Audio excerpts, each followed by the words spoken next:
This show is brought to you by the Speak Up Network. Your support fuels independent outlets like Speak Up and is extremely appreciated.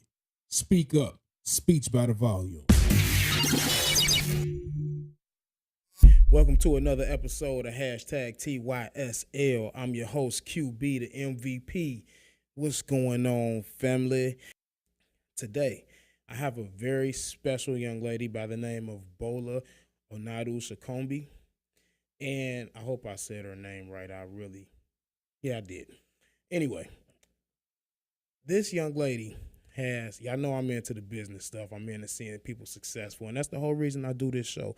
I want to see, everybody make it, which I know everybody won't. But the people who won't make it is only going to be because you did not put the work in. You hear me? Because you did not put the work in. If you're willing to put the work in, you're willing to grind out, you got the patience, the dedication, you're going to be, I'm telling you, big things coming for you. That's just the way the universe works. But now, today we got Miss Bola. She's also, I've done it before. I've done a financial counselor before, but I ain't did one like this one. This young lady has the story of how she grinded up to $100K. If y'all don't know what that is, that's $100,000 in 3 years. And this is making standard money. You know what I mean? Not no super, just she was making regular average money that I'm sure most of y'all are making right now. It takes sacrifice, but we gonna let her tell you how to do it. You know what I'm saying? I highly recommend you sit down, turn your volume up, get ready, be very attentive. If you got distractions around right now, get them the hell out the way.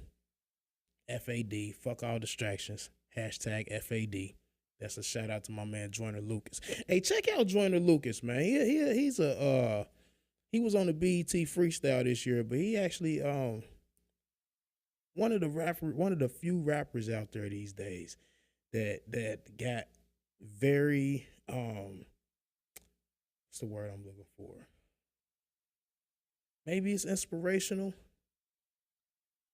or maybe it's motivational. No, moving. He has moving messages, man. His raps tackle real like social issues and stuff like that. If you're into actual, rap with substance, music with substance, period. If you can appreciate good music, he got something for you, man. Check him out. That's Joyner Lucas. You can look him up. He's all over the place. So check him out. You know what I mean? I ain't getting paid for that neither. It's just somebody that I like. You know what I mean? I feel his music, and I want y'all to highlight him too. You know what I'm saying? Check him out, man. Let him know you heard about him here. Hashtag TYSL, the TYSL podcast. But without any further ado, I'm going to let y'all holler at Miss Bola. You know what I'm saying? Sit down. Like I said, pay close attention. 100K, 3 years. That's enough said, right? Check this out. So, good morning. How are you today? Good morning. I'm good. How are you guys? I'm doing well. So I just want to start the show by, you just giving everybody a bit of background on yourself and what it is that you do. Okay, so my name is Bola Onadu-Shakombi, and I'm the founder of Clever Girl Finance. It is a financial empowerment platform I created for women to help them take charge of their personal and business finances. And I really created Clever Girl Finance out of a passion to want to educate women like me, just to help them want to do better with their money. I grew up in a background where my mother was very, she basically gave me a lot of lessons in finance that have basically contributed to where I am with my money. And, I wanted to be able to share that with other women like me. That's cool. So how long have you been, in this financial field? So I started Clever Girl Finance about a year ago. Okay. But I've been passionate about finance, my entire life. My pivotal moment with finance, where I really started paying attention to finance, was when I started college here. And it actually dawned on me that my mother was paying for my college tuition in cash. Oh, wow. Even though my family wasn't rich, we weren't wealthy. And I realized that she had put away enough money to be able to pay for my tuition in cash. And that's when I realized that, wow, she's done something really big and I want to be able to do the same thing. And so as I went through college, I kind of started to learn a little bit about finance. I made a few stupid mistakes, but when I graduated, I started taking personal finance really, really seriously. Okay. So did you have to take any, like, I guess, official courses to get the knowledge that you have on the personal finance, or is it, all, I guess, organic coming from your mom and your family? Um, Sorry, I didn't hear what your question was. I said, did you have to take like classes geared towards finances and economics, or is it more so coming from your family atmosphere? Like, did your mom and your other family members give you the knowledge that carried through or led you this far, I should say? Well, a lot of it comes from my upbringing. I learned a lot from family. I read a lot of books. I've taught myself a lot of things when it comes to personal finance, about investing, stuff like that. I'm also a certified financial educator, so I did take some classes to get that certification, but most of it has been self-taught, personal interest, wanting to develop myself and investing in myself to learn what I know. That's awesome. That's awesome. I like that. So for a person who doesn't have the family background, or their family doesn't have that financial background, or that strong sense of wealth, or a strong sense of money, should I say, what type of advice would you give them, or steps would you have them take in order to achieve, financial success? I mean, there's a ton of resources. So when I was learning about personal finance, I started reading books. One of the first books I read was by David Back. It was called Smart Women Finish Rich. And that was basically my first real introduction to personal finance. I mean, I grew up in a very I'm originally from Nigeria. So a lot of the financial education I got was, you better not try it. Don't you dare do it. It was very threatening Okay. in a sense. And so when I got out of college, I got exposed to, financial books. And so I read a lot. But these days, there's the world of Instagram. There's lots of ways that you can learn about personal finance. There's tons of personal finance bloggers. Right. And that was the next way that I started learning about personal finance. I would reach out to bloggers and just learn their stories. I would read their blogs. There was bloggers that were paying off debt. There were bloggers that were writing about how much they were saving, bloggers that were tackling their student loans, bloggers that were learning how to invest. There are bloggers that are saving for a house down payment. So there's a ton of resources out there. So just start by going to the bookstore and pick up a book. That's and right. Read that book. Right. I like that. What other? I know you said Dave. You said it was David. Somebody. Let me catch that name again. I actually like to read. David Back. David Back. Okay. What were some other people that you that you found interesting in that world? I guess writing, because that's actually somebody that I've never heard before. So David Back did the Smart Women Finish Rich, and the reason why I kind of picked his book, because he wrote for women. Okay. There's Susie Orman, there's Michelle Singletary, I think that's her name. There's Dave Ramsey. Everyone knows Dave Ramsey. Right. There's Nicole Lapin. There's a bunch of people. If you go on Amazon.com and you just search personal finance books, a bunch of them will come up. Okay, so with all that financial information out there that people are writing, you got the books, you got the blogs. How can you tell good finance advice from bad financial advice? I mean, you have to do your own due diligence, right? You have to read to understand and do your research. You can't believe everything that you hear. So it's, if someone tells you bad financial advice, you have to stop and think about it. Like, if I tell you, hey, here's this credit card at 25% interest rate, right. Stop and think about it. Does 25% sound right? And to be honest, wouldn't you rather save money, in your bank account than rack up more credit card debt and have to pay 25% interest? So it's all about doing your due diligence and learning to understand, not just learning to follow. Right.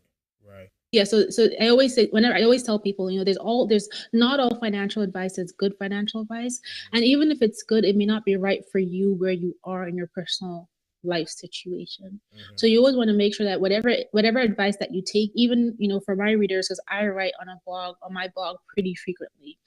For my readers, when you're reading my own financial content, I always say, take this advice and think about how you're going to apply it to your life and if it makes sense for you.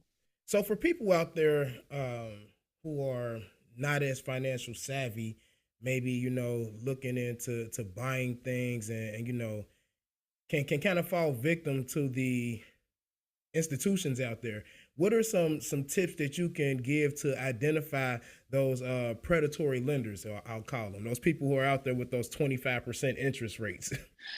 I mean, the first thing to keep in mind is you want to step away from, the whole world of predatory lending and credit cards. And you don't really, when you think about using credit, you want to leverage it to your advantage for the stuff that really matters. So you really want to think about credit in terms of when you're trying to buy big items like purchasing a house. You really shouldn't be walking into like Forever 21 and opening a credit card there, or Express and opening a credit card there. That's not the way to use credit. You want to use credit on the things that matter, like purchasing real estate, or if you're trying to get into investing and you want to purchase, rental property or stuff like that. That's what you should be saving your credit for. But when it comes to like small things that don't really matter, like clothes and shoes, like that stuff, those are trend things. Like a lot of times we buy stuff and then 6 months later we don't wear it. So, right. For someone who isn't very financially savvy, the first thing you want to think about is, start saving up cash, create an emergency fund for yourself. So build up 3 to 6 months of an emergency fund. So this is your fallback. So in the event that you lose a job or your car breaks down or something happens that you need to fall back, you need money to fall back on, you're not going to a credit card company to open a credit card out of desperation. You're using that savings that you just built up. So that's how you want to think about it. For people out there that are living paycheck to paycheck, it's probably not as easy to come up and just, I guess, create this emergency fund. What steps would you have them take to do something like that, or to get it started? It's all about starting a little bit at a time. You're not automatically just going to be able to save an entire 3 months in one go. So it's about taking little steps, and it starts with creating a budget. And a budget is all about tracking your spending to make sure that you're not spending more than you earn. And you want to keep your expenses lower than your income. So, when you create a budget and you lay out, all your monthly bills and you lay out your income and you lay out your expenses, it's all about readjusting things so that your expenses are lower than your income. And so how do you get your expenses lower than your income? That's one of the questions you want to start asking yourself. If you're buying lunch at work every single day and your lunch is like $20, then maybe you can take lunch to work 3 times a week. Right. And save that $20 and put it in your emergency fund. If you find yourself at the mall every weekend at Forever 21 buying something for $10 and $20, those little amounts, they add up. Maybe you don't need to have the entire sports package on your cable. Right. Like the whole NFL, but I know some guys don't like. That's like a touchy subject, but maybe like for a few months you can sacrifice ESPN. You're laughing, right. But it's it's like little sacrifices you make. Yeah, it's like little sacrifices you make. Like the gym memberships. Like a lot of people, they barely go to the gym, and it's summertime. You can work outside, right. And then sacrifice the gym membership for the summertime and put that $30 or that $50 in your emergency fund. So that's how you can start to build up that fund. Right. Over time, and eventually you can get to that 3 months, you can get to that 6 months, and then every time you deplete that fund for an emergency, then you start to build it back up. But one thing to keep in mind is that the emergency fund is really for emergencies. That's what I was about to ask. An outfit for a wedding. What qualifies as an emergency? An outfit for a wedding on Saturday is not an emergency. So if you believe true that emergencies it is, only. Bad financial advice. Anyone that tells you that. Okay, so I seen on one of your social platforms that you saved $100K in 3.5 years. Is that right? Yes, that is true. That is awesome. That's great work. Can you just kind of lead the people down that path, like what it was like in doing that, your experience in doing that? Okay, yeah. So I saved 100K in 3.5 years, and I saved this coming out of college. So like I mentioned, I was really fortunate to be able to graduate from college with no student loans. And the reason why I share that story on my blog and with my audience about the 100K in 3.5 years is was really as a way to motivate people. So it's anyone can save. To me, I feel like anyone can save the 100K, or if you have debt, anyone can pay a huge chunk of debt in 3.5 years. So let's say I had come out of college with 100K in student loans. I think I would have been able to pay off that debt in 3.5 years. So I graduated from college and I got a job almost right away, and my job was paying me $54,000. So it was very, to me, that was very average. Yeah, yeah, that's average. After taxes came out, I was making about $40,000. So I wasn't making six figures. Okay.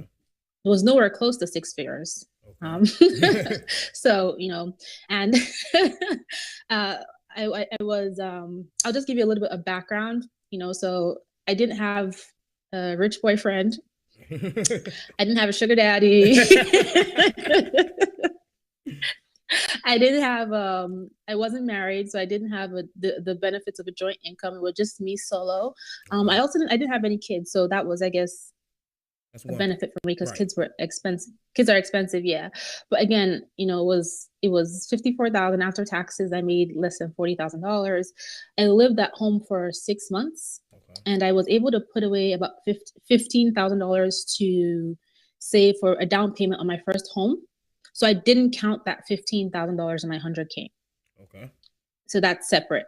I had a car note, I had a mortgage, and I had expenses that every regular 23 or 24-year-old would have at the time. Okay. One of the things I did was I decided that I wanted to save money, Mhm. and I wanted to see how much I could save.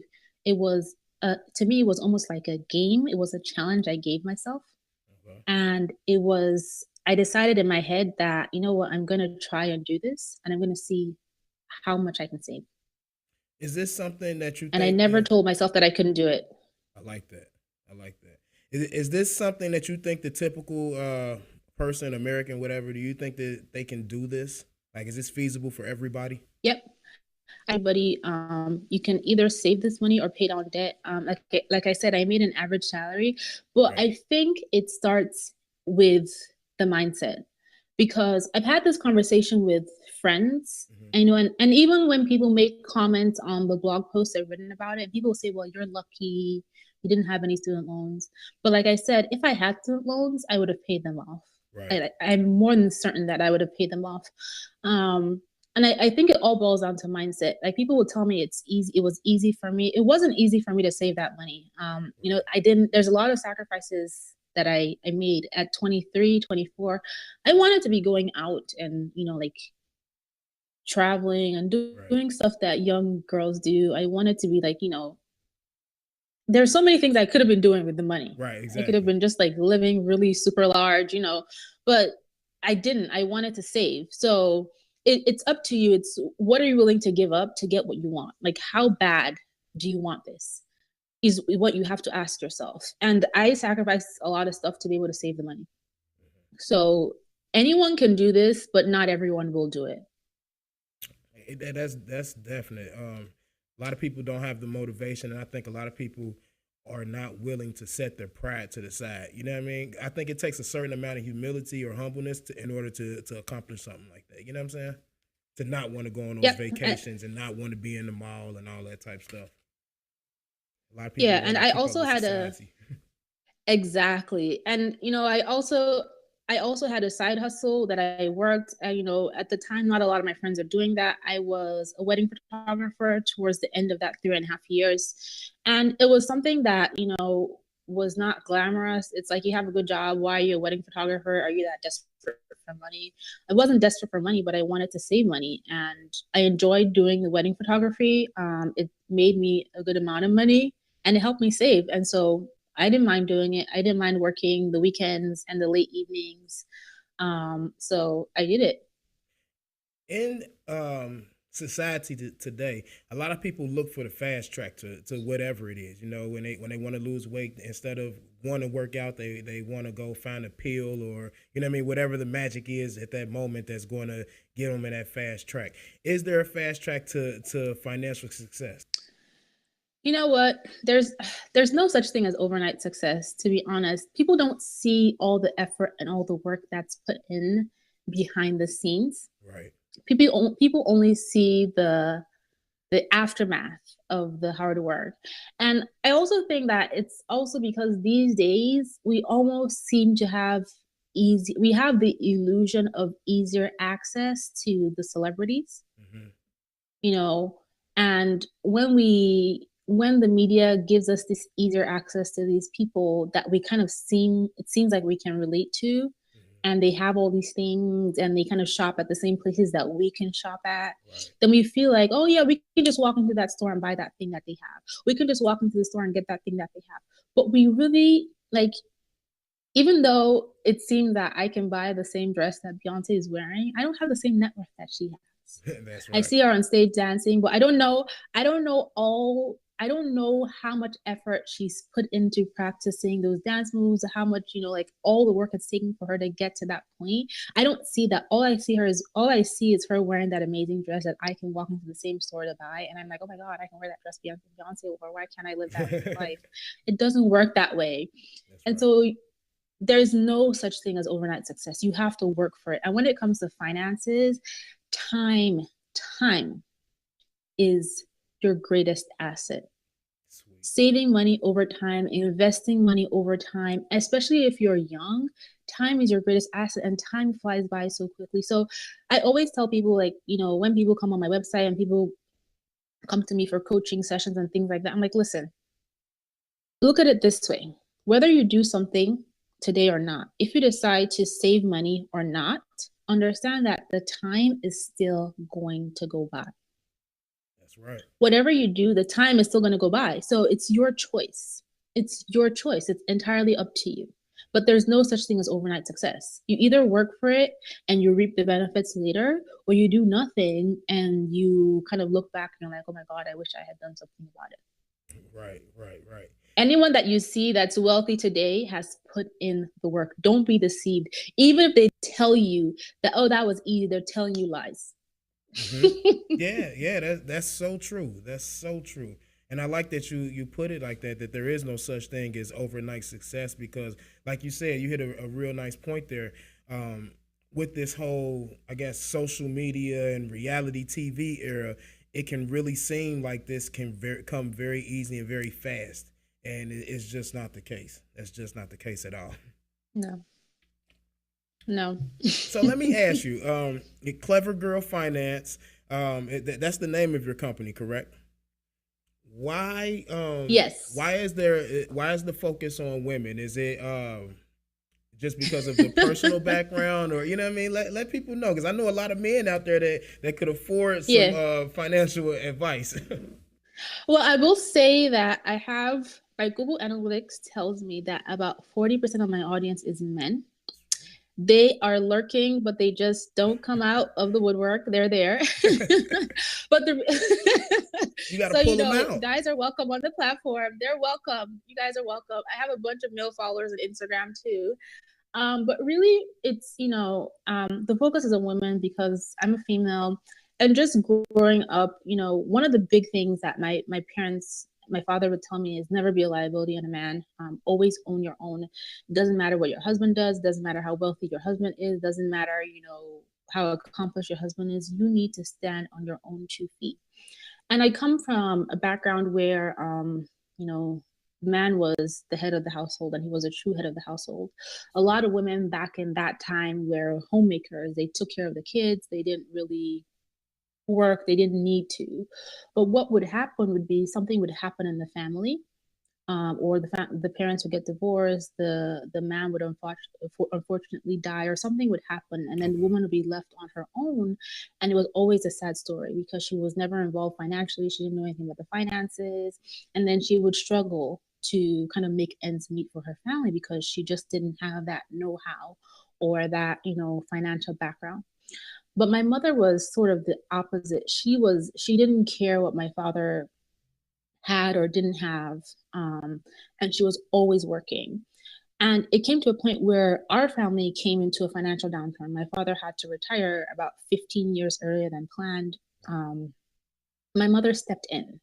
And the only reason why she was able to step in for our family and be able to pay my tuition in cash was because she was putting her money aside and because she had been financially savvy and she had taken it upon herself to, want to understand what money is and how to manage money. Right. And as I got older, I start to see a lot of women in that same situation where they don't really get involved in family finances because, well, my husband will take care of things, and then they get divorced, unfortunately, or something happens and they're stuck.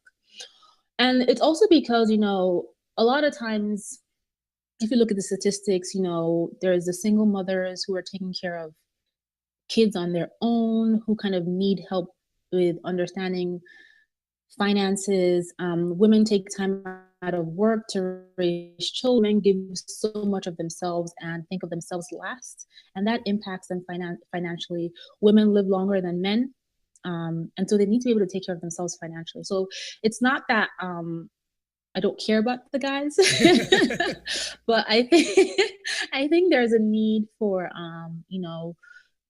there's a need just to be able to support women when it comes to helping them understand their finances and creating a platform for them to be educated about their finances so that they can take care of themselves and take care of their children. So that's why Clever Finance is focused on women.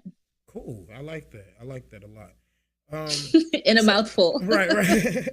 So growing up, you said I like how you have this strong family background, especially when it's coming to the finances. What type of advice did you have? Like, did your parent, your father, your mother give you about money coming up? And my dad was just all about penny wise, pound foolish. So that basically means that if you don't know how to manage your money when you have a little, you're gonna be lost when you have a lot. Um, just because you can afford it doesn't mean you should buy it. So he always gave me. My dad always dropped a lot of proverbs and things like that. Like things that would make me stop and think, oh my God, what did he mean by that? So, but my mom was just very threatening. Like, she's like, you must not. I dare you to not. So she. So, and she was one of those. She was one of those moms that, after working so hard for you, you're gonna go out and do this. Do you know how much that cost me to do that for you? So there. It was a lot of very thought-provoking advice. Like I always had to think about, oh my God, how am I wasting my parents' money? I remember in college, I was a computer. I had two majors, and one of my majors was computer science. Okay. And I had an algorithms class that was just a real struggle for me, and I got a D in that class. That was the only class I failed. And I couldn't tell my mother because I'm like, geez, this woman has paid cash money for this class. Right. How am I going to tell her that I felt like I had taken the money and torn it apart and flushed it down the toilet. I couldn't tell her for I don't think she even knows that I failed that class till today. I don't think I ever told her. So, Mom, if you're listening to this podcast, I'm sorry. So it was just so it was almost like the advice was very thought-provoking, and then I also had that fear of not wanting to disappoint my parents, and I also had the fear of not wanting to be broke, right? Because I'd seen it happen with women, and growing up. So, right. What age did your financial education from your family start? Were you super young, or did they wait more so into your teenage years or your college years? To be honest, I started to remember it just as I was probably when I was a teenager. That's when I started to really remember it. Doesn't mean that I listened to it. I didn't listen to a lot of things that they said. I still did whatever I wanted to do, and I learned a lot of lessons on my own. But that's when I started to remember stuff. Okay. Switching gears a little bit. Let me ask you this: how important is a credit score? I know we talked about a little bit about credit and you know, using it wisely. And today, like Mhm. today's society teaches us that, you know, if you really want to be financially savvy, if you want to be perceived as financially successful, you should have a 700, you know, or above credit score. How important is that really? Okay, so I'm not a credit expert. I'm not a credit coach. But I will tell you that your credit score does not make you financially successful. Right. Cash money in the bank, your assets, your wealth is what makes you financially successful. A score is just a score. Your credit score is what gives you the ability to get credit, right? Mm-hmm. And your credit is what allows you to borrow money. I mean, I know that in the society we live in, your credit factors into sometimes gaining employment, getting utility bills, and things like that. But in the true sense of things, it's not what it doesn't determine your financial success because it's not cash in the bank, it's not your investments. So it's important when you need to leverage credit. So if you want to buy a house, your credit score is important because it impacts the interest rate you're going to get. If Right. you want to go out and get a car and you don't have cash to pay for your car, then that score is important because it's the difference between 5% and 4% and 3%. And every single percent increase is a higher payment you're going to make to the creditor. Right. So you want to keep a good credit score. But again, your credit score doesn't really matter until you need to leverage credit, Okay. right? So, I always say that's why I said at the beginning when you first asked me, you want to save your credit for the things that really matter, like purchasing your house, like purchasing investment property, like if you can't afford to buy that car and you need to use credit to purchase that car, but at the same time you also want to make sure that using your credit to purchase what you can afford, Right. Right. because a lot of times creditors will extend you big massive loans that when you think about it you can't really afford them, right? Right. They'll give you loans based on your pre-tax income. So for instance, let's say you earn $60,000 pre-tax, but you are only seeing that money after taxes, right? Right. So you're only getting like 40 something thousand dollars. So you really can't afford this big massive loan they're giving to you based on $60,000. So you want to really think about that kind of stuff and do your due diligence. So again, your credit score matters, but it only matters when you're trying to get credit. So your goal should be building your own wealth, which should be saving your money, learning about investing, contributing to your retirement accounts, building up your emergency fund. And so when you have cash, and you have your investments, then you need less reliance, or you have less reliance on credit. Okay. What are And some that's how you start talking about financial success. right? What are some I guess beginner for somebody that's just starting out and trying to, you know, build their wealth? What are some investments that they should be looking at? And also, when should they start to look to invest? Well, the most obvious one is if you're employed, Hmm. your 401k, that's the best place to start. If you have a 401k, a 403b, or Roth IRAs, whatever kind of retirement investment option your employer offers to you, that's a great way to start investing, because there's tax benefits to it. There's a likelihood that your employer is matching your contributions. So you can start there, and all you have to do is give your HR department a call and ask them questions like, what are the offerings that you guys provide?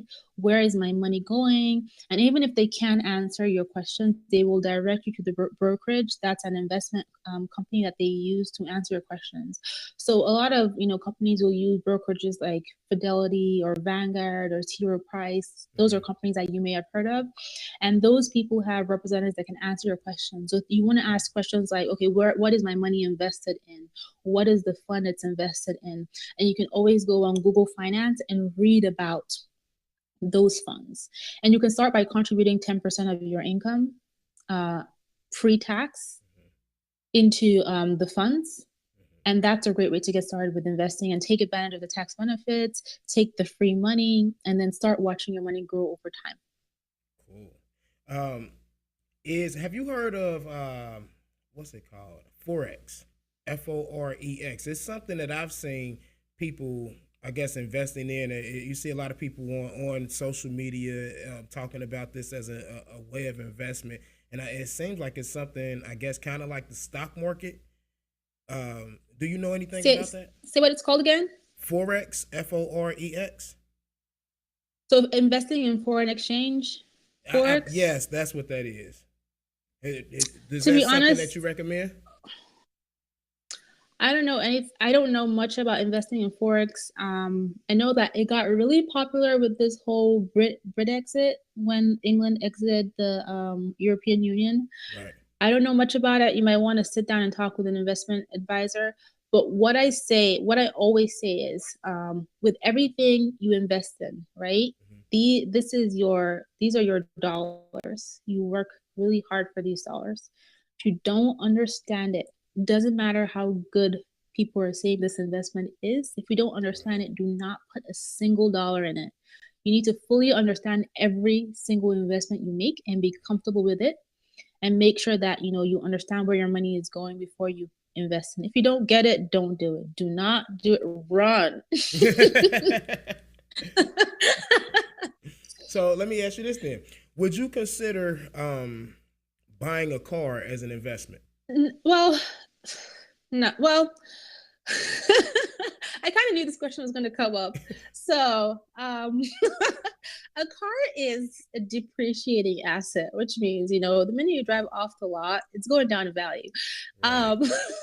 Right. Investment, if you're talking about Lamborghinis and Ferraris and those type of cars that really hold their value, and really wealthy people trade around those type of cars that you can buy a Lamborghini for $300,000, and then when you sell it for $280,000. Okay, yeah, investment. But if you're talking about regular cars like your Hondas and your Toyotas, no, a car is not an investment. I'm just being honest. A car is not an investment. You can consider it as an asset for a certain amount of time, but it is a depreciating asset, which means over time it's going to lose its value. And so when you purchase a car, right, you want to purchase it in cash. I recommend buying used cars. New cars are not a good investment at all. They lose value as soon as you drive them off the lot. Right. If you buy a if you buy a new car for $10,000 and you drive it back to the dealer the next day to sell it, you're not selling that car for $10,000. You're going to get less. So if you have to buy a car because you can't afford to pay for it in cash, buy one you can afford and pay it off as quickly as possible. Again, a car is a depreciating asset, but a lot of times, for many people, they don't live in cities that have great transportation. You need your car to get to work. You need your car to be able to earn your income.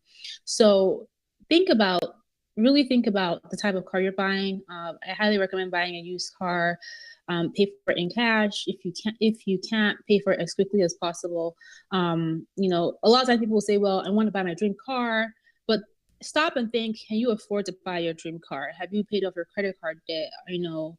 Are you still in student loan debt? Do you have your investments all set? Are you contributing to your retirement accounts? Like, look at the big picture of your finances. People who are driving Lamborghinis and Ferraris and things like that, they should truly be able to afford them, So right. The car, think of it as something like an accessory in your life, right? You have the outfit all set, and then you put on the earrings and the necklace just to complement it. Right. I like that. That's my stance on cars. Well, I asked because you get people who there are certain things, that they'll look at and they'll justify it as an investment just so that they can, so they'll feel comfortable buying it. And cars are like at the top of that list. They'll go out and spend $50, $60, $100,000 on a car, and it might not be, like you said, once you drive it off the lot, it's only going to be worth $60,000 or $70,000 if you paid $100,000. You can do whatever you want with your money. It's your money, right? But at the same time, it has to, so there are different things that come into play. There's different financial theories out there. There's people that say, well, you have to be frugal. You have to be, there's different analogies and theories out there. Right. I just feel like when it comes to your personal economy, nobody knows your personal economy better than you, right? Right. when you look at the grand scheme of your financial picture, can you truly afford to drive a $100,000 car?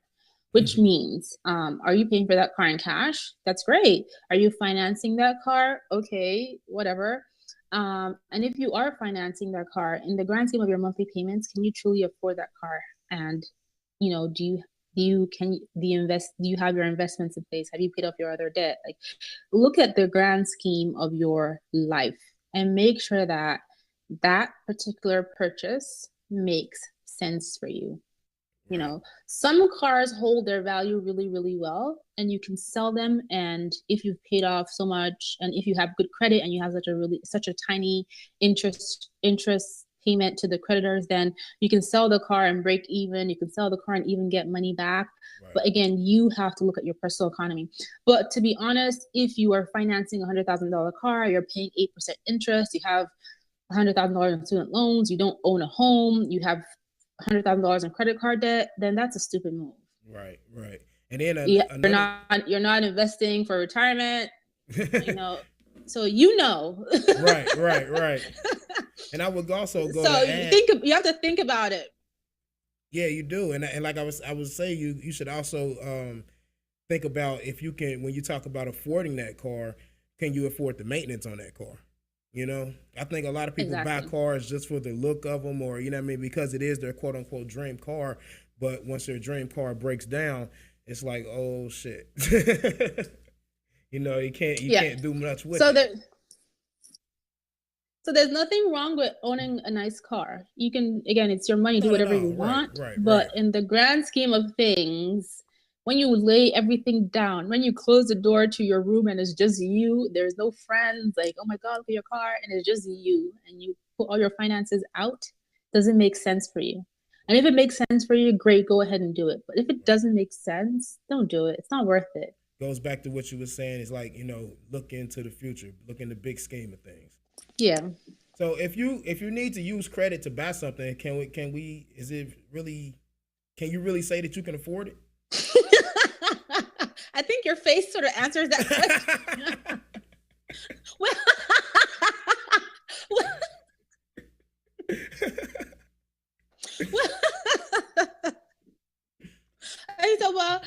So this is, you know, this is my take on things, and not everybody will agree with me on this one. But so think about it this way. You can leverage credit to your benefit. So for instance, I'm going to use real estate as an example. Okay. If you want to purchase a home or an investment property, if you have $100,000, but you can get a loan to purchase a property for, you can get a loan for $75,000. Why not take that loan and put $25,000 toward the purchase of the house? And then, as opposed to tying up your entire $100,000, use the $75,000 in cash you have for other investments. Mm-hmm. Because interest rates on properties are very low right now, and property over time appreciates. Over the long term. Right. Real estate is a long-term investment. And if you can rent out the home and get rental income that exceeds the mortgage, then your tenants are paying for the investment, really, right? So it's nothing out of your pocket, and you have a loan that your tenants are helping you pay back. So you really aren't paying for anything. So that's an example of how you can use credit to your advantage. Mm-hmm. On the flip side, if you are trying to buy a pair of Christian Louboutin shoes from Neiman Marcus on credit, then you cannot afford to be walking around in red bottoms. Right. No, you cannot afford them. You are walking on credits that you cannot afford to pay for in cash. Right. So what exactly, for people out there listening, what type of help can they expect if they were to come on to be a client of Clever Girl Finance? So I do one-on-one coaching to help women and men, mostly women, just basically take charge of their personal finances. So it's all about developing the right mindset for building wealth. So I coach people through developing the right mindsets. I coach people about, budgeting, about, understanding your big financial picture, about learning the basics of investing. I'm not an investment advisor, but I can help explain and um, break down the complexities of how you should be investing and where you can go to for investment help. I talk to people about, planning out, creating long-term plans for their financial futures. So when you think about, the landscape of where you want your life to go, when you think about what you want your life to be, and how you currently spend your money today, are things aligned correctly? So how do you want to retire, and how do you imagine your life, and helping you plan your money accordingly? So that's what I do in terms of my coaching services. So I help people with developing the right mindset and laying out a plan for their financial futures that they can work towards, that is unique to them. That's cool. Do you find that your clients have a pretty high success rate? Yes, because it's all about accountability, right? So I focus on the results of what they're going to come out with at the end of the coaching program. So it's not about, hey, here's a plan, bye, go figure it out. It's about making sure that the plan works for you based on your own unique circumstances. So, a lot of times my clients will be like, oh my God, I didn't realize that I could do this on my own. And thank you for helping me understand how it works specific to my life. So yes, I do have a good success rate, pretty high success rate. That's awesome. That's awesome. Well, go ahead and tell the people how it is that they could get in touch with you if they wanted more information or wanted to become a client. You can stop by my website, clevergirlfinance.com. I have all my information on there. You can sign up for a free 20-minute session where we can talk about what your financial goals are, what you'd like to achieve with your finances. I also have an amazing blog where I am writing great financial content every week, multiple times a week. You can also find me on Instagram at clevergirlfinance. That's awesome. Y'all hear it. I definitely recommend that you take advantage, especially when you got somebody that's offering a free trial, you know what I mean? Free 20 minutes, free whatever. If they're that confident in themselves, then it's definitely worth looking into. I appreciate your time today. I really do. I know you're busy. A lot of people out there need money help, so I know you're busy. I really do appreciate you coming by and sitting with us, though. Thank you so much for having me on this show. I appreciate it. No problem. It's been our pleasure. Our pleasure. With that being said, thank you for tuning in to another episode of TYSL. If you want to get in touch with us, you can hit me up on the Instagram or the Snapchat at QB the MVP. You can also check me out on Twitter and Periscope at QB Live. That's at QB Live. Thank you for tuning in. Be blessed and look towards that financial wealth. Plan ahead. Peace.